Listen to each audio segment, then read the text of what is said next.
In today's episode, we're going to talk to you about how to deal with COVID-19 stress. Let's do this.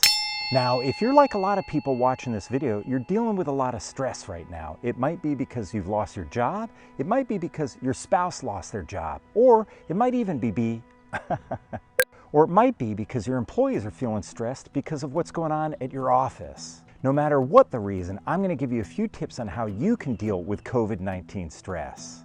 Now, I addressed this topic in a previous video called How to Lead in Times of Crisis, which you can watch by clicking here. Now, I'm assuming you're doing all the normal things like breathing exercises, breathing in for 2 seconds, holding it for 3 seconds, and letting it out for 4 seconds. That 2, 3, 4 breathing exercise has been scientifically proven to reduce stress. You might even be writing in a gratitude journal, which has also been scientifically proven to reduce stress. But now I'm going to talk to you about a few different things you can do in order to take that to a deeper level. Now, your brain is a powerful tool, and if you use it properly, you can actually use it to reduce all of the stress going on in your life right now. For example, point number 1, your choices are more important than your circumstances. Your choices are more important than your circumstances. Yes, it's frustrating that you lost your job, or that your income has taken a nosedive, or that those around you are impacted by COVID-19.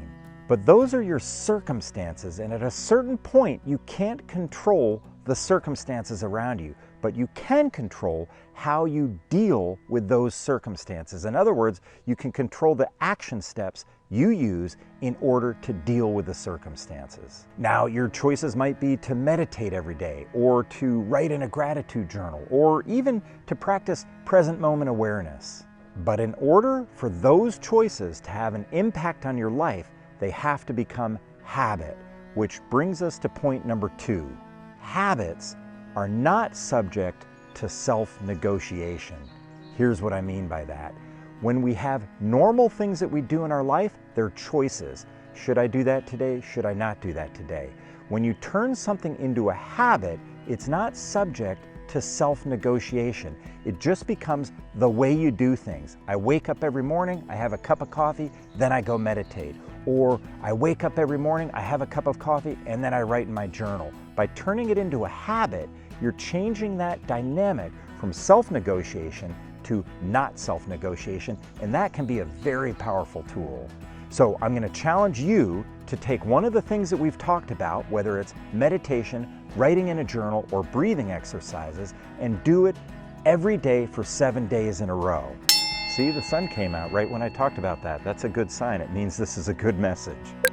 Do those things for 7 days in a row, and by turning them into a habit, you can change what's going on in your life, even though you can't change your circumstances. Now remember, I talk about this in a video called How to Lead in Times of Crisis. You can just click this box right here and you'll be taken right to that video.